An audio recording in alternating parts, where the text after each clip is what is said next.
Vide, Monsieur Petit. Ces 15%, quelle incidence ça a eu sur les exportations, par exemple de vin, d'alcool, etc.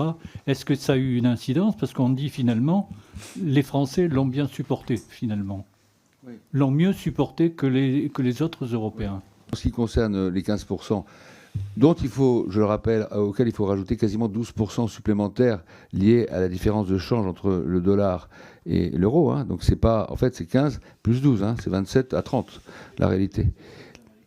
Alors les premiers taxés sont les Américains, sauf qu'ils ne peuvent pas forcément reporter trop les effets prix, les effets tarifs sur le consommateur.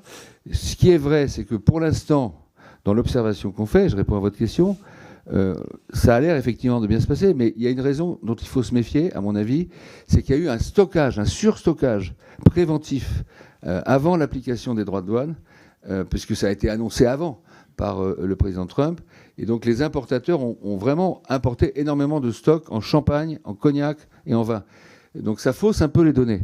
Il serait intéressant de le savoir à l'automne prochain. Là, on aura une observation à peu près correcte sur une année. Ça va jouer, mais peut-être pas tant que ça, effectivement.